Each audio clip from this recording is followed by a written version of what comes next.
जय हिंद दोस्तों, आपका स्वागत है हमारे चैनल तैयारी डिजिटल एकेडमी पर। तो आज की इस वीडियो में आपको समझना है कि पार्ट ऑफ स्पीच क्या होता है। जो शब्द भेद होता है इसको हिंदी में क्या बोला जाता है, शब्द भेद बोला जाता है। और इसको कैसे डिफाइन करना है, कैसे बताना है कि इसमें कितने पार्ट होते हैं और इसकी परिभाषा क्या होती है, इन सभी के पार्ट की परिभाषा क्या होती है, इस वीडियो में आपको जानने को मिलेगा। और बहुत सरल भाषा में, आसान तरीका से, एकदम बेसिक से कैसे याद करना है इनकी परिभाषा है। तो देखिए, आपके सामने स्लाइड ओपन है। पार्ट ऑफ स्पीच लिखा है। पार्ट ऑफ स्पीच को हिंदी में क्या बोलते हैं, सबसे पहले ये जानते हैं। तो पार्ट ऑफ स्पीच को हम लोग बोलते थे, क्या बोलते हैं, शब्द भेद। शब्द भेद बोला जाता है, ठीक है।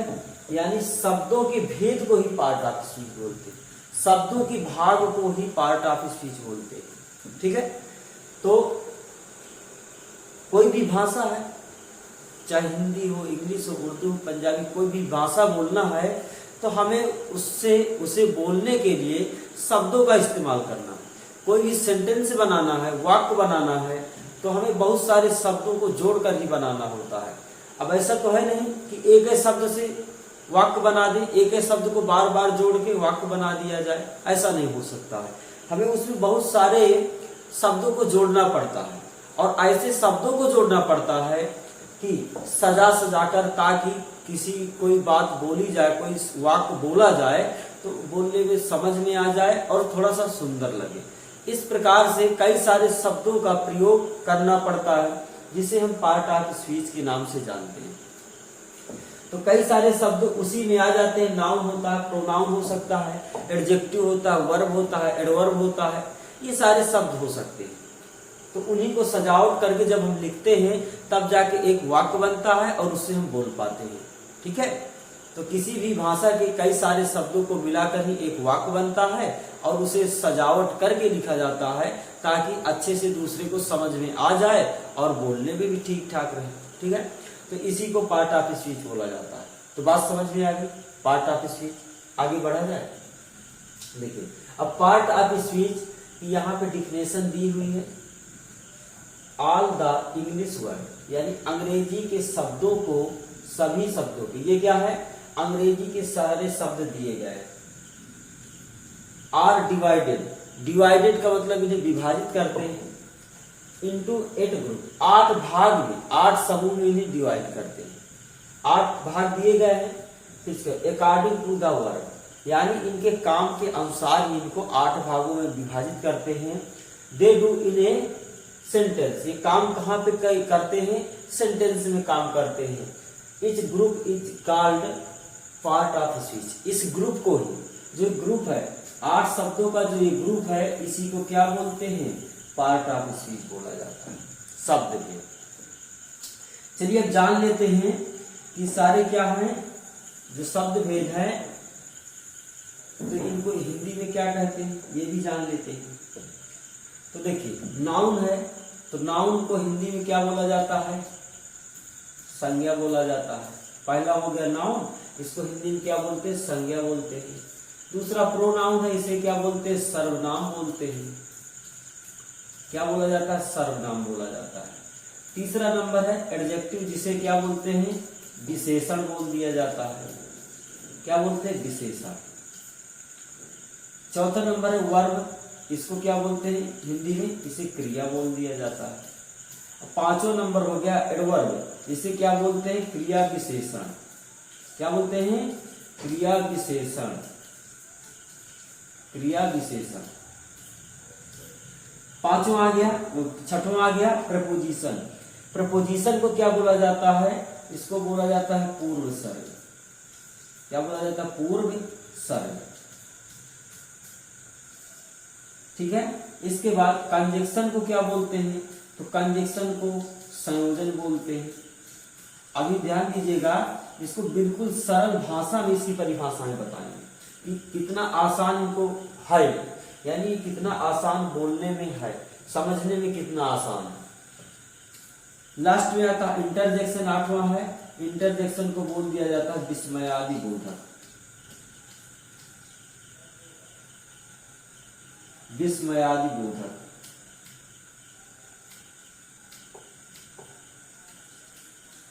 विस्मयादि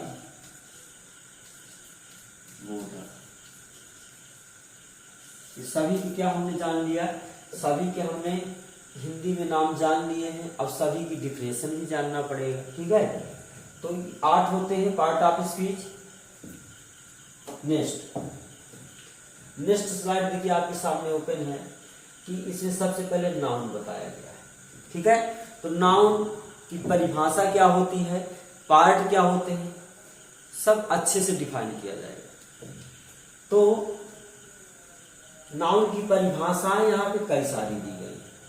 एक तो पहले नंबर यहां से यहां तक है, दूसरी यहां से लेके ETC तक है, तीसरी आल से लेके नाउन तक। 3 परिभाषाएं दी गई। तो आपको याद कितना करना है, देखो केवल एक ही याद करना है, तीनों तो याद नहीं करनी। यदि एक का मतलब पता है तो तीनों भी याद है। एक का हमें मतलब पता होना चाहिए कि कैसी है इसकी परिभाषा। तो देखिए नाउन जो क्या है, नाउन पहले थोड़ा समझ लेते हैं ये आया कैसे है, ठीक है। तो नाउन है, आप लोग अंग्रेजों को तो जानते हैं। अंग्रेज जो है तो हम लोगों से थोड़ा इंग्लिश हट करके बोलते हैं।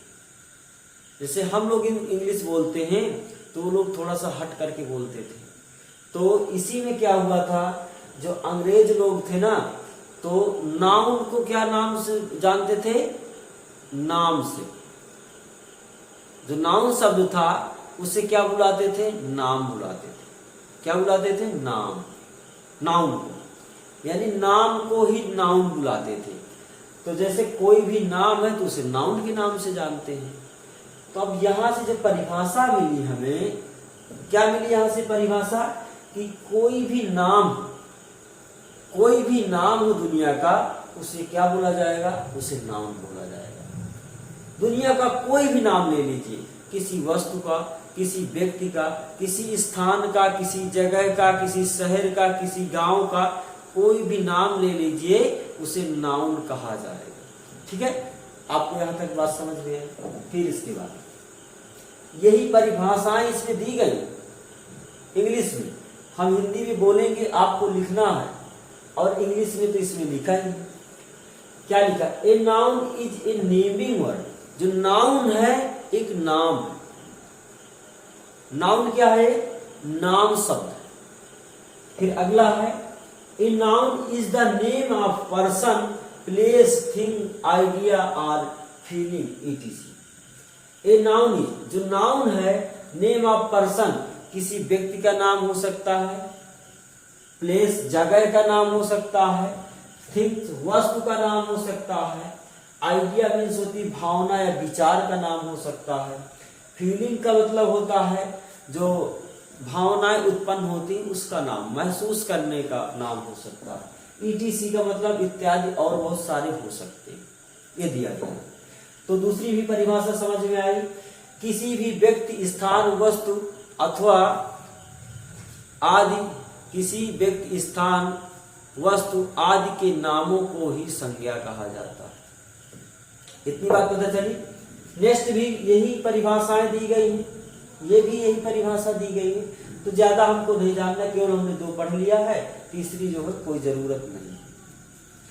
अगला नंबर देखिए, अगला नंबर क्या है, इसी में देखिए बताया गया है कि परिभाषाएं, एग्जाम्पल क्या क्या हो सकते हैं। एग्जाम्पल जैसे क्या, रोहन है, किसी व्यक्ति का नाम है, रानी भी किसी लड़की का नाम है, जो इंडिया है तो अपने भारत का ही, भारत को इंडिया कहा जाता है, देश का नाम है, और हार्स का, घोड़ा किसी जानवर का नाम, राइस यानी कोई पदार्थ है, चावल है उसका नाम, राइस मीन्स चावल होता है। यहां तक बात समझ में आ गई आपको। अब देखिए, अब आगे बात आती है कि जो नाउन है इसके 5 पार्ट होते हैं। नाउन के कितने पार्ट होते हैं, 5 पार्ट होते हैं, और 5 पार्टों के उनकी भी परिभाषाएं होती हैं। तो हमें क्या करना है, अब इस वीडियो में जो है केवल पार्ट ऑफ स्पीच जो 8 होते हैं केवल उन्हीं को बताया जाएगा, और जो नाउन के पार्ट होते हैं या प्रोनाउन के पार्ट होते हैं, एडजेक्टिव के पार्ट, जो सभी के पार्ट होते हैं, तो उनके लिए, क्योंकि भाई वीडियो तो बहुत ज्यादा बड़ा हो जाएगा, तो वीडियो को बड़ा न करते हुए यानी उनको अगले वीडियो में अच्छे से डिफाइन किया जाएगा कि नाउन के पार्ट कितने हैं, प्रोनाउन के पार्ट कितने हैं। यहाँ पर केवल थोड़ा सा ओरल में बता ही देते हैं और उनकी परिभाषा भी समझा देंगे। तो बता दिया जाए कि नाउन के कितने पार्ट होते हैं। तो देखिए नाउन के पार्ट जो होते हैं 5 होते हैं।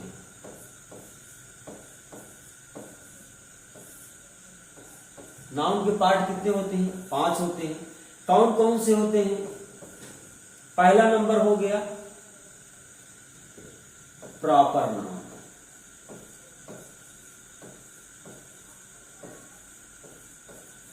पहला नंबर हो गया प्रॉपर नाउन, जिसे हम किस नाम से हिंदी में जानते हैं?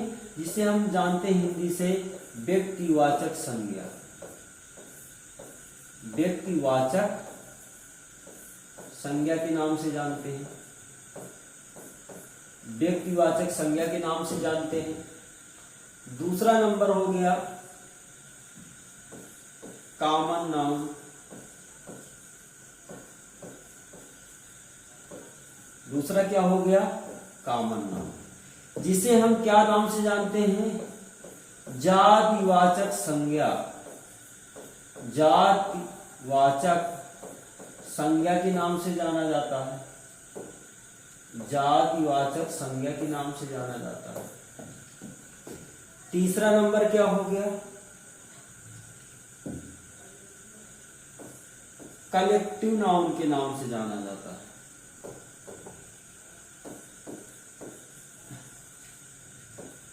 कलेक्टिव के नाम से, कलेक्टिव नाउन के नाम से जानते हैं। कलेक्टिव नाउन को हिंदी में बोला जाता है समूहवाचक संज्ञा। समूहवाचक संज्ञा के नाम से जानते हैं, समूहवाचक संज्ञा। चौथा नंबर है, चौथा नंबर आता है abstract noun. Abstract noun, abstract noun, इसे हिंदी में किस नाम से जानते हैं? भाववाचक संज्ञा। भाववाचक संज्ञा, भाववाचक संज्ञा। नंबर 5 हो गया। 5वां नंबर क्या है? Material noun. Material, material noun. Material noun को क्या जानते हैं? किस नाम से? पदार्थवाचक संज्ञा। पदार्थवाचक संज्ञा। ठीक है, तो क्या हमने पांचों पार्ट पढ़ लिया नाउन के, कि नाउन के कितने 5 पार्ट होते हैं, कौन कौन से होते हैं, ये हमने पढ़ लिया।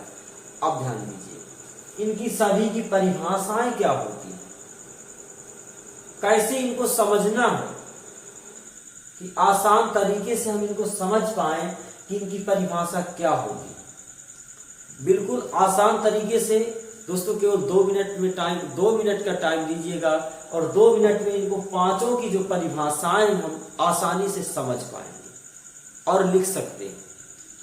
ठीक है, तो सबसे पहले जानते हैं। अच्छा ये बताइए, आप लोगों के घर में क्या पंखा चलता है? सभी के घर में पंखा चलता है, चाहे छत का हो चाहे नीचे वाला हो, फर्राटा, तो पंखे तो चलते हैं। चलिए इसी पंखे से हम पूजा ये पांचों पार्ट समझ लेंगे, कोई दिक्कत? चलिए, तो जो 5 पार्ट होते हैं कैसे समझते हैं? जैसे पंखा आपके यहाँ चलता है, तो सबसे पहले बात ये आती है कि पंखा कोई वस्तु है, तो क्या नाउन के अंदर आता है? हमने बताया था कि इसकी परिभाषा क्या होती है? किसी व्यक्ति, स्थान, वस्तु, स्थान यानी वस्तु के नाम को ही संज्ञा बोला जाता है। तो हमने क्या बताया? पंखा कोई वस्तु है? हाँ बिल्कुल है। तो यदि वस्तु है तो जो पंखा है, तो पंखा इसका कौन सा नाम है? पंखा तो नाम तो है, पर कौन सा नाउन हुआ? पंखे तो होते हैं, बहुत सारे पंखे लगे हैं भाई, छोटा वाला पंखा हो गया, छत वाला पंखा हो गया, ठीक है। और जो आप जानते हैं बहुत सारे ट्रेनों में लगे होते हैं, अस्पतालों में लगे होते हैं, घूमने वाले वो सारे पंखे ही तो होते हैं। तो पंखे तो बहुत सारे होते हैं, पर पंखा देखिए, पंखा क्या हुआ? जो पंखा नाम है, तो पंखा नाम किसको बताता है? पंखा नाम बताता है कॉमन नाउन। पंखा क्या नाम बताता है? कॉमन नाउन को बताता है। जो पंखा नाम है तो कॉमन है, वो कॉमन नाउन के अंतर्गत आता है। फिर इसके बाद हमने बात कही कि पंखा जो है, तो पंखा है फिलिप्स कंपनी का कहो चाहे बजाज कंपनी का कहो। तो हमने कहा कि जो पंखा है तो किस कंपनी का है? बजाज कंपनी का।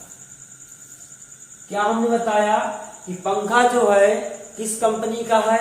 बजाज कंपनी का है। तो जो इसका बजाज हो गया, तो बजाज कौन सा नाउन हुआ? प्रॉपर नाउन हुआ। क्या दो बात पता चली आपको? जो पंखा नाम है, तो पंखा क्या है? कॉमन नाउन है। पंखा का जो नाम है किस कंपनी का है? बजाज कंपनी का। तो बजाज क्या है?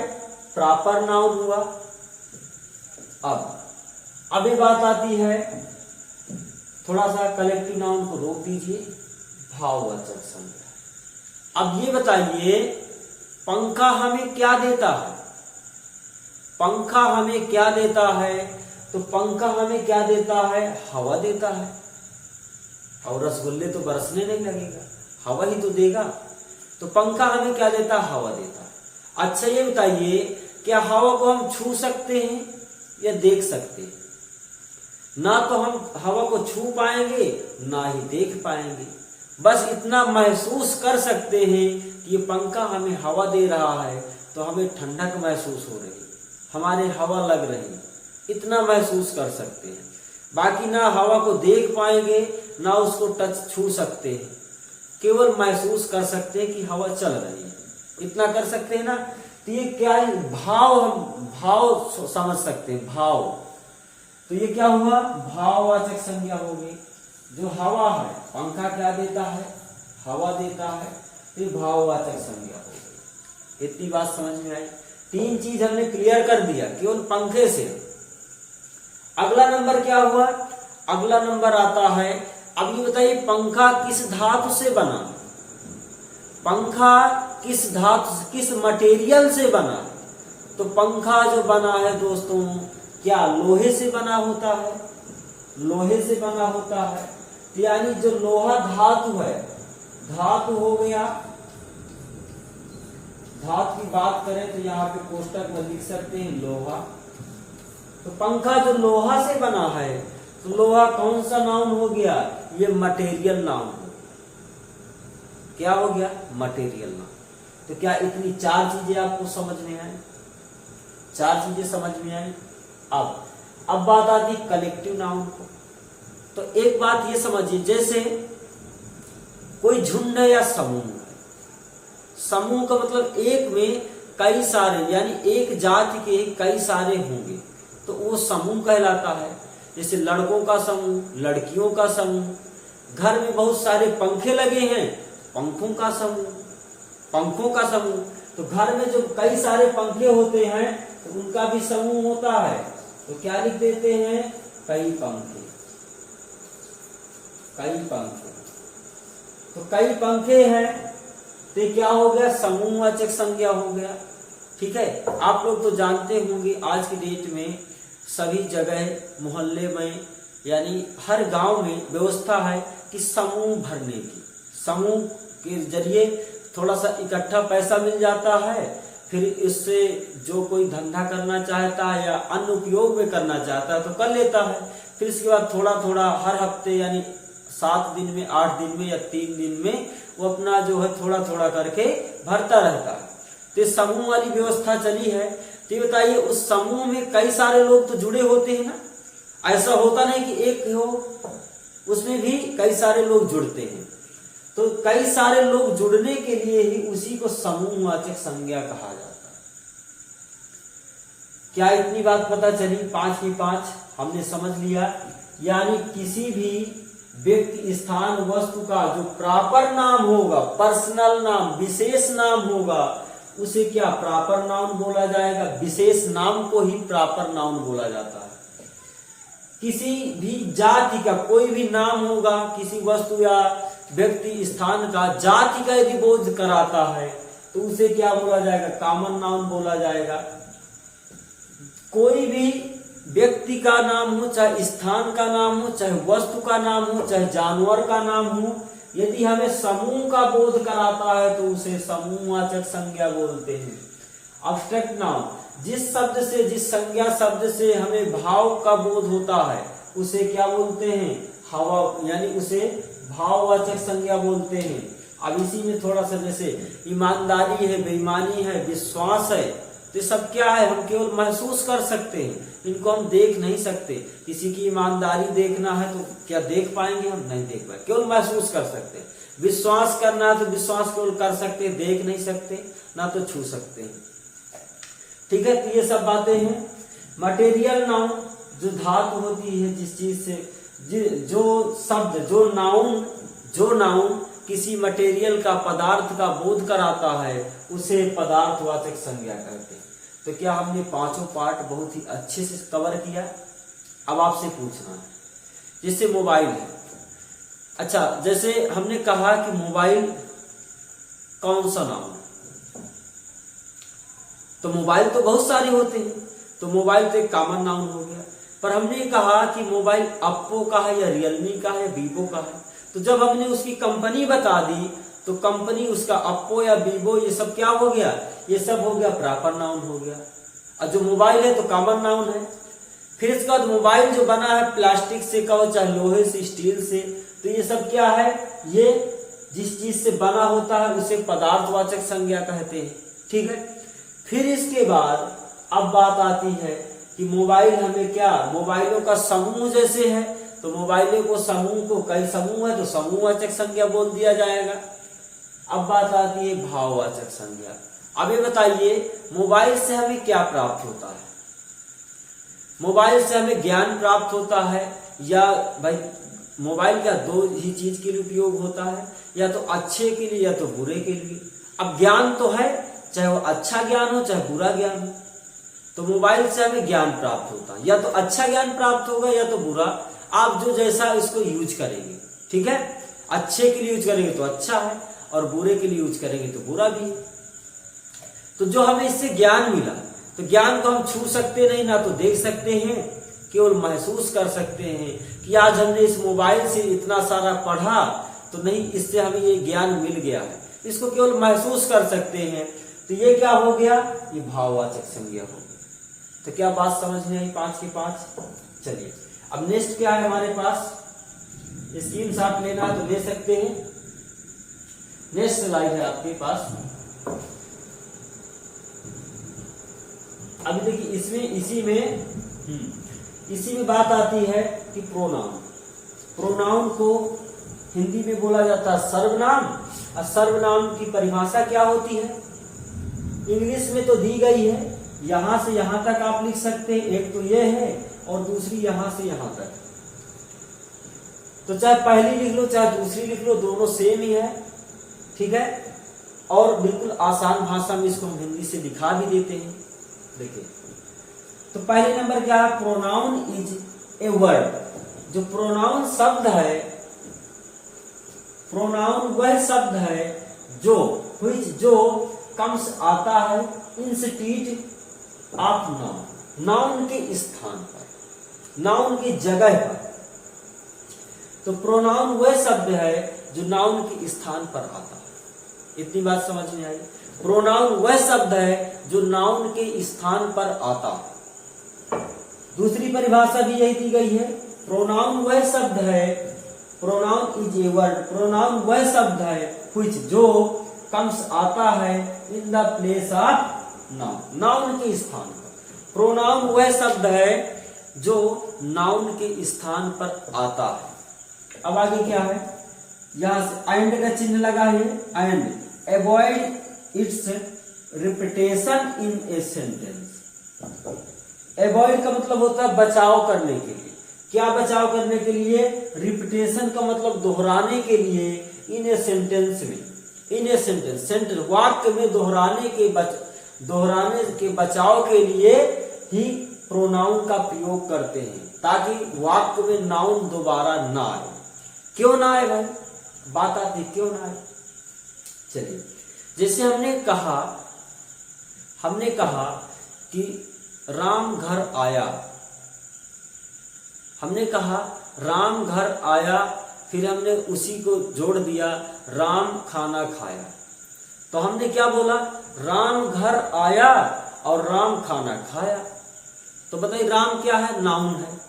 दोनों जगह हमने क्या किया? नाउन का प्रयोग किया। राम घर आया और राम खाना खाया। लिख भी सकते हैं राम घर आया, राम घर आया और राम खाना खाया। बताइए, हमने लिखा तो थोड़ा सा अजीब सा लग रहा है। यदि नाउन का प्रयोग, यहां पर भी नाउन है, यहां पर भी नाउन है, तो थोड़ा सा अजीब सा लग रहा है ना कि भाई दोनों जगह पे नाउन का प्रयोग किया जा रहा, तो थोड़ा सा अजीब सा लग रहा है। अब दूसरा हम लिख रहे हैं राम घर आया, उसने खा और वह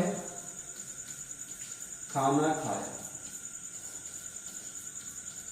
राम घर आया और वह खाना खाया। अब देखिए इसमें थोड़ा सा अच्छा लग रहा है, राम घर आया और वह खाना खाया।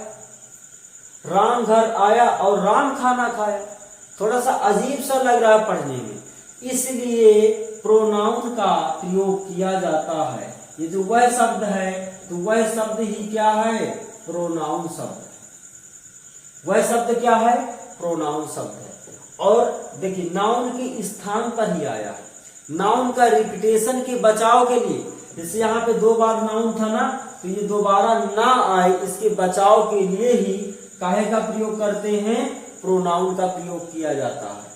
ठीक है, क्या इतनी बात समझ में आई? प्रोनाउन क्या क्या होते हैं एग्जाम्पल में दे दिया गया है। ही होता, सी होता है, इट होता है, इन, दे, आई, वी, ये सारे शब्द क्या होते हैं? प्रोनाउन शब्द होते हैं। अब देखिए बात आती है कि प्रोनाउन के भी पार्ट होते होंगे। बिल्कुल होते हैं, प्रोनाउन के भी पार्ट होते हैं और प्रोनाउन के 10 पार्ट होते हैं। प्रोनाउन के कितने पार्ट होते हैं? तो प्रोनाउन के बच्चे याद कर लेना 10 पार्ट होते हैं। और 10 पार्टों को अब इस वीडियो में थोड़ा सा पढ़ाते नहीं, क्योंकि अभी जो है कई सारे पढ़ाना है और वीडियो थोड़ा सा ज्यादा लंबा हो जाएगा, इसलिए हम कह रहे हैं कि इसका वीडियो हम अलग से बना देंगे, तो उसी में जो है पढ़ लीजिएगा कि नाउन के जो पार्ट होते हैं, प्रोनाउन के पार्ट होते हैं, एडजेक्टिव के पार्ट होते हैं, तो उनको सभी को अलग से बनाना पड़ेगा। और ऐसा नहीं थोड़ा सा में समाप्त हो जाएगा। हमने तो यहाँ पे नाउन के पार्ट बस एक स्लाइड में खत्म कर दिया, तो ऐसा नहीं हो सकता, उसमें बहुत सारा डिटेल में पढ़ाना पड़ता है। इसी तरह प्रोनाउन के भी पार्ट 10 ठो हैं, तो कम से कम उनको थोड़ा सा अच्छे से पढ़ाना पड़ेगा।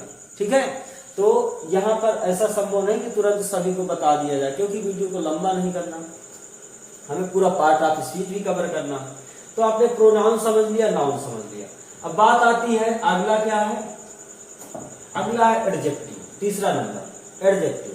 तो एडजेक्टिव की भी परिभाषा दी गई है, समझाया गया है यहाँ पे परिभाषा से। ठीक है, इंग्लिश में बताया गया, हिंदी में हम बता रहे हैं। तो देखिए, an adjective is a word which qualify noun और प्रोनाउन। दूसरी परिभाषा भी है, आपको केवल एक ही जानना है। ठीक है, तो क्या होता है adjective? An adjective is a word. Adjective वह शब्द है जो क्वालिफाई की मतलब क्वालिफाई मतलब विशेषता बताता है नाउन और प्रोनाउन, क्वालिफाइज करता है। यानी किसकी क्वालिफाई बताता है, विशेषता बताता है, नाउन या प्रोनाउन। जो एडजेक्टिव शब्द है तो किसकी विशेषता बताता है, नाउन या प्रोनाउन, संज्ञा या सर्वनाम, और किसी की नहीं। तो वह शब्द जो नाउन या प्रोनाउन की विशेषता बताए उसे एडजेक्टिव कहा जाता है। बात समझ में आएगी। वह शब्द जो नाउन या प्रोनाउन की विशेषता बताए उसे एडजेक्टिव कहा जाता है। एडजेक्टिव की यहाँ पे एग्जाम्पल दिए गए हैं, क्यूट, स्मॉल। अब देखिए थोड़ा सा बात आती है नाउन, तो उसी की तो विशेषता बताएगा। जैसे कोई नाउन है तो उसकी विशेषता बताता है। अब बात आती है, जैसे हमने क्या किया,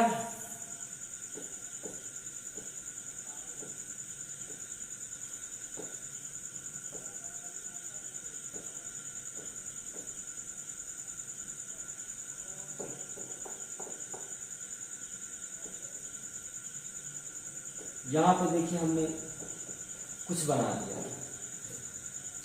यहां पर हमने क्या बनाया है,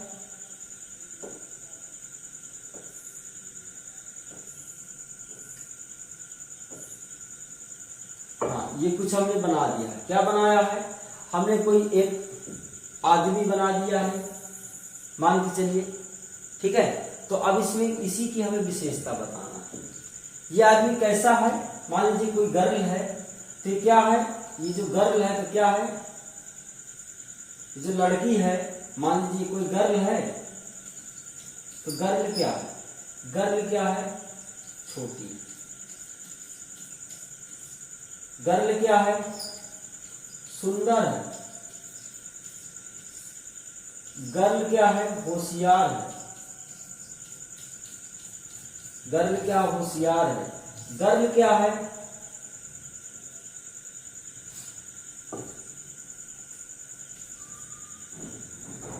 गर्ल क्या है, गोरी है।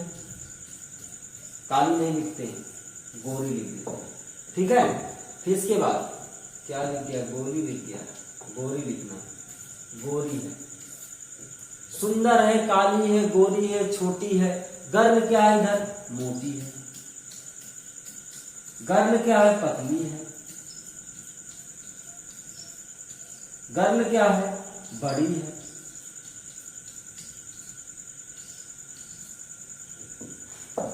ये सारी बातें पता चली।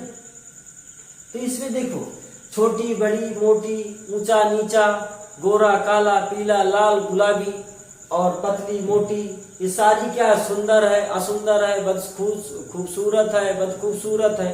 ये सारे शब्द क्या हो गए, ये सारे शब्द विशेषता बताते हैं। और विशेषता किसकी बताते हैं, नाउन या प्रोनाउन। क्या इतनी बात आपको समझ में आई कि विशेषता बताने वाले शब्द यानी नाउन या प्रोनाउन की जो शब्द विशेषता बताता है उसे विशेषण कहा जाता है, एडजेक्टिव कहा जाता है। यहाँ पर भी रानी इज ए क्यूट गर्ल, रानी एक प्यारी लड़की है, बताया गया कि नहीं। तो गर्ल की यहाँ पे विशेषता बताई जा रही कि नहीं, बताई जा रही है। तो क्या एडजेक्टिव शब्द आपको समझ में आया। चलिए नेक्स्ट है, नेक्स्ट आता है वर्ब क्या है। अब देखिए एडजेक्टिव के भी कई सारे पार्ट होते हैं।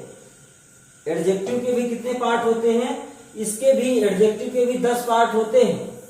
तो इनको भी डिटेल से बताने के लिए नेक्स्ट वीडियो का इंतजार करिएगा। नेक्स्ट है,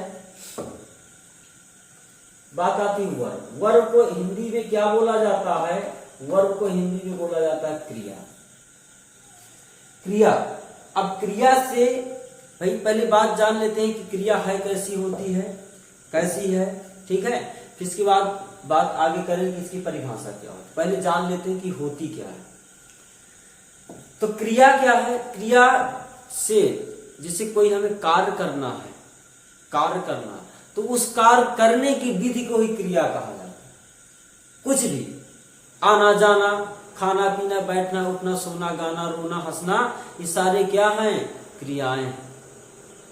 आना जाना, गाना बजाना, सोना जागना, उठना बैठना, खाना पीना, लाना, ठीक है, मारना पीटना, रोना धोना, ये सारे क्या हैं, क्रिया हैं। और क्रिया की एक पहचान और आपको बता देते हैं कि क्रिया के लास्ट में हिंदी वाले शब्द में जैसे हिंदी वाली शब्द क्रिया है तो लास्ट में क्या होगा, ना, ने, नी, ये 3 शब्द जरूर आएंगे। इसको याद करना है तो कैसे याद करेंगे, नानी ने, नानी ने, क्रिया से याद, क्रिया कैसे याद करेंगे, नानी से, नानी ने, क्रिया किसने बनाई, नानी ने बनाई, तो क्रिया किसने बनाई, नानी ने बनाई। ना, ने, नी जिसमें आता है हिंदी शब्द में उसे क्रिया बोला जाता है। आना जाना, बैठना, खाना, उठना, पढ़ना, लिखना, सोना, जागना, ये सारे क्या हैं, क्रियाएं। तो क्या क्रिया पता चली कैसी होती है। अब देखो इसकी परिभाषा पे जाते हैं, तो परिभाषा तो यहाँ पे लिखी हुई है, यहां से लेकर के एक परिभाषा यहां है, फिर यहां से यहां, परिभाषाएं बहुत सारी हैं, पर हमें थोड़ा सा केवल ये जानना है कि यहां से यहां तक की परिभाषा क्या है, ये वाली इतनी जान लेते हैं, बाकी को छोड़ देंगे। तो यहां पे लिखा क्या है, a verb is a word, जो क्रिया वह शब्द है, क्रिया वह शब्द है which जो, सो मीन्स बताता है, दिखाता है, एक्शन मीन्स कार्य को, एनीथिंग मीन्स कोई भी या किसी कार्य को, जो शब्द किसी कार्य को दिखाता है तो उसे क्या बोला जाता है, क्रिया बोला जाता है। या तो हम अपनी भाषा में कहें तो जिस शब्द से किसी कार्य का करना या होना पाया जाता है, जिस शब्द से किसी कार्य का करना या होना पाया जाता है उसे क्या बोलते हैं, उसे क्रिया बोला जाता है। क्या इतनी बात पता चली। यहां पे बता भी दिया है, रीड, राइट, रीड का मतलब होता है लिखना, और राइट का मतलब लिखना, और रीड का मतलब पढ़ना। अब देखिए इसमें नाने नी आया कि नहीं, बिल्कुल आया है। तो जिस शब्द में लास्ट में नाने नी होता हिंदी में उसे क्रिया बोला जाता है। तो क्या क्रिया आपको समझ में आई। अब बात आती है एडवर्ब कि एडवर्ब क्या है। तो देखिए एडवर्ब का ही एडवर्ब बना है। चलो तो जान लेते हैं इसको, एडवर्ब को हिंदी में क्या बोला जाता है। देखो क्रिया के भी कई सारे पार्ट होते हैं। कितने पार्ट होते हैं, कई सारे पार्ट होते हैं, पर मेन की बात कहें तो 2 ही भागों में बांटा जाता है। एक मॉडल्स वर्ब हो गए और एक ऑक्सिलरी वर्ब यानी हेल्पिंग वर्ब हो गए। केवल 2 भागों में इन्हें बांटते हैं। फिर उसी में मेन वर्ब आता है, बहुत सारी वर्ब आती है, पर हमें अभी डिटेल से नहीं जाना, नेक्स्ट वीडियो का इंतजार करिए। तो अब एडजेक्टिव आ गया, तो एडजेक्टिव को हिंदी में क्या बोला जाता है, इसे बोला जाता है क्रिया विशेषण। क्या बोलते हैं, क्रिया विशेषण बोला जाता है। इसकी जो परिभाषा होती है तो इंग्लिश में दी गई है, an adverb qualify a verb and adjective.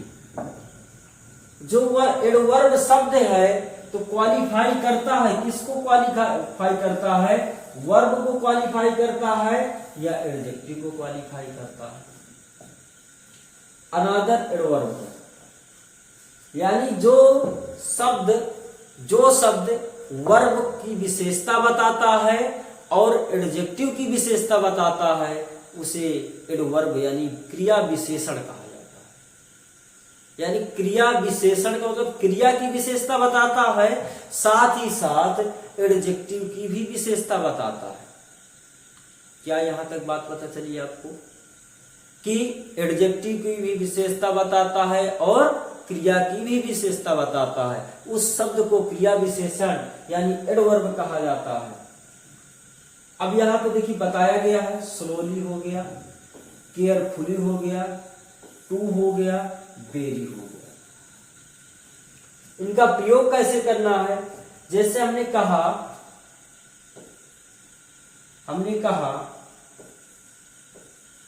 Ram is a very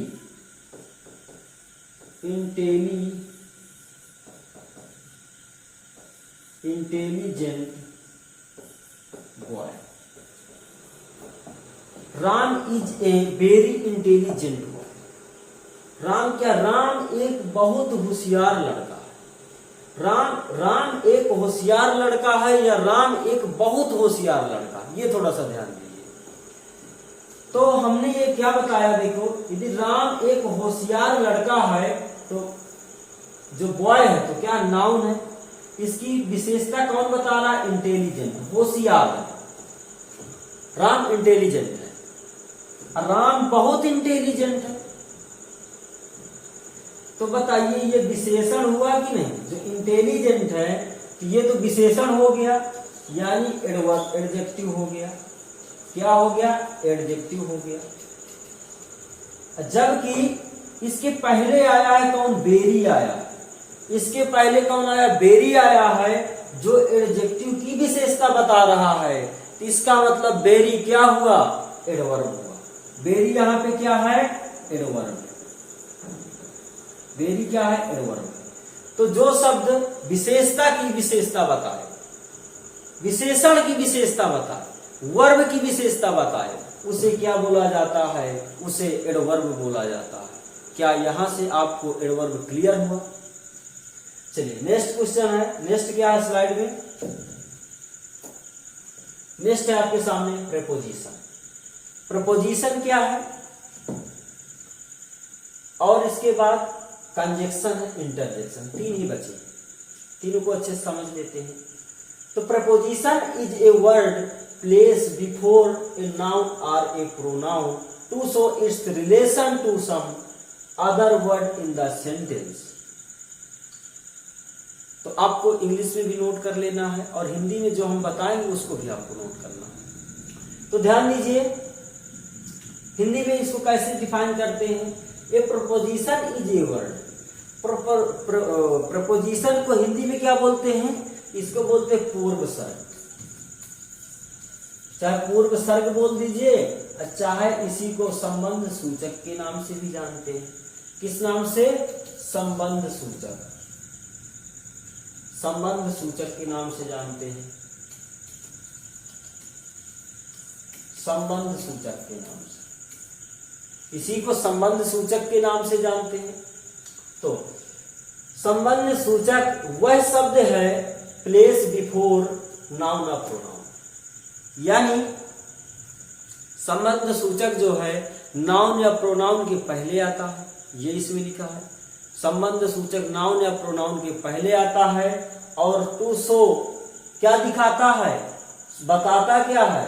relation to some other word in the sentence. जो वाक्य में अन्य शब्द होता है उससे क्या दिखाता है? रिलेशन, संबंध बताता है। वाक्य में जो अन्य शब्द होता है तो उससे क्या बताता है? संबंध बताता है और नाउन या प्रोनाउन के पहले आता है। ये इसमें कहा गया है। तो क्या बोलेंगे? जो शब्द नाउन या प्रोनाउन के पहले आकर वाक्य में किसी अन्य शब्द से संबंध बताता है उस शब्द को संबंध सूचक बोला जाता है। क्या यहां से हिंदी आपको क्लियर हो गई? कुछ दिए गए एग्जाम्पल में लिख लेना है इनको। इन है, इनटू है, ऑन है, एट है, टू है, इटीसी, बहुत सारे हैं। संबंध यहाँ पे देखिए बता दिया गया है। My book is on the table. जो मेरी बुक है, किताब है, तो टेबल पर रखिए। तो टेबल से संबंध बताया कि नहीं? और देखिए ये टेबल क्या है? नाउन है और नाउन के पहले उपयोग हुआ और संबंध बताने का कार्य कर रहा है। ठीक है, और किससे संबंध बता रहा है? बुक से बता रहा है, यानी अन्य शब्द से बता रहा है। क्या यहां से आपको क्लियर हो गया? Next conjunction. कंजक्शन क्या होता है? कंजक्शन एक प्रकार का ज्वाइंट होता है, जोड़ने का कार्य करता है, जिसे आप संयोजन कह सकते हैं। हिंदी में क्या बोला जाता है? संयोजन। संयोजन का मतलब होता है संयोग करना, जोड़ करना। कंजक्शन क्या होता है? जोड़ना, कंजक्ट करना। तो इसमें इसकी जो इंग्लिश है लिखी हुई है परिभाषा, a conjunction is a word, conjunction वह शब्द है यूज टू ज्वाइन, यानी कहे के लिए प्रयोग होता है, जोड़ने के लिए प्रयोग होता है। क्या क्या जोड़ सकते हैं? वर्ड जोड़ सकते हैं, फ्रेज जोड़ सकते हैं, क्लॉज, सेंटेंस टुगेदर साथ साथ। इसमें क्या जोड़ सकते हैं? वर्ड, फ्रेज, क्लॉज, सेंटेंस भी जोड़ सकते हैं। तो कंजक्शन वह शब्द है जो जोड़ने के लिए प्रयोग किया जाता है, वर्ड, शब्द, फ्रेज, क्लॉज या सेंटेंस साथ साथ, सेंटेंसों के साथ में, ठीक है, यानी वाक्यों के साथ में फ्रेज, क्लॉज और वर्ड को जोड़ने के लिए प्रयोग किए जाने वाले शब्द को ही कंजक्शन कहा जाता है। कुछ शब्द दिए गए हैं, एंड है, बट है, और है, बिकॉज है, डू है, एट है। ये सारे शब्द क्या होते हैं? ये सारे शब्द को ही कंजक्शन बोला जाता है। इसे बोला जाए, हिंदी में बोला जाए राम और श्याम। तो राम को श्याम से जोड़ा गया, राम और श्याम किससे जोड़ा गया? और से जोड़ा गया। तो वही एंड क्या है? कंजक्शन का प्रयोग है, ठीक है। नेक्स्ट है इंटरजेक्शन। इंटरजेक्शन को हिंदी में क्या नाम से जानते हैं? विस्मयादि बोधक, विस्मयादि बोधक के नाम से जानते हैं, विस्मयादि बोधक के नाम से जानते हैं, विस्मय सूचक भी कह देते हैं। तो विस्मय सूचक, थोड़ा सा इसको डिटेल्स समझते हैं, थोड़ा सा एक कोई स्टोरी ले लेते हैं। जैसे डॉक्टर के पास गए तो इंजेक्शन तो जानते हैं, उसी इंजेक्शन से ही इसको बना देते हैं इंटरजेक्शन। तो जैसे छोटे बच्चों के लेके जाते हैं या हम ही लोग जाते हैं, तो जैसे डॉक्टर ऐसे सुई दिखाता है, सुई दिखाता क्या, जैसे इंजेक्शन उसमें भरने लगता है, जो सिरिंज होता है जैसे उसमें भरने लगता है तो हमें जो नीडल होती है तो दिख जाती है। अब नीडल देख के क्या होता है, छोटे बच्चे तो मारे डर के रोने लगते हैं, पर हम लोगों के मन में अचानक कोई भाव उत्पन्न हो जाता है डर का, यार लगेगी, ऐसा होता है, यार अब तो लगेगी, लगना ही लगना है। तो थोड़ा सा डर उत्पन्न हुआ कि नहीं? तो जो मानसिक में अचानक कोई भाव उत्पन्न होता है, चाहे वो दुख का हो चाहे सुख का हो, ठीक है, तो उसे क्या बोला जाता है? इंटरजेक्शन बोला जाता है। यही बात इसमें कही गई। क्या बताया गया है? A interjection is a word which express some sudden feeling or emotion, यानी इंटरजेक्शन वह शब्द है व्हिच, जो एक्सप्रेस का मतलब विस्तारित रूप से बताता है, कुछ क्या करता है, यानी एक्सप्रेस का मतलब मानसिक पर आता है। कैसे एक्सप्रेस होता है? सडन, सडन का मतलब अचानक, अचानक कोई महसूस, अचानक कोई भाव उत्पन्न होता है मानसिक में या इमोशन उत्पन्न होता है, तो उसे क्या बोला जाता है? उसे बोला जाता है इंटरजेक्शन बोला जाता है। जैसे एलास का मतलब हो गया दुख हो गया, कोई आह भरी, अरे आह भरी, हुर्राह का मतलब जैसे कोई गेम जीत लेता है तो उसके लिए हुर्राह कहा जाता है, जीतने के लिए। हेलो हो गया, तो ये सारे शब्द क्या होते हैं? इंटरजेक्शन होते हैं। तो क्या दोस्तों, हमने आपको पार्ट ऑफ स्पीच सारे अच्छे से कवर किया और बढ़िया अच्छे से डिफिनेशन के साथ पूरा समझा के सरल भाषा में। क्या आपको मजा आया? यदि मजा आया हो तो लाइक करिएगा और ये वीडियो को दोस्तों के साथ शेयर करिएगा, और हमारा जो इससे पार्ट इसके बताना है नेक्स्ट वीडियो को, उसका इंतजार करिएगा। और उसके लिए आपको चैनल को सब्सक्राइब कर लेना, ताकि जैसे ही वीडियो आपके पास, जैसे ही वीडियो अपलोड हो तो आपके पास तुरंत उसका नोटिफिकेशन पहुंच जाए। तो आपको क्या करना है? चैनल को सब्सक्राइब कर लेना है, ज्यादा से ज्यादा दोस्तों के साथ शेयर करिए और लाइक करिए। तब तक के लिए जय हिंद।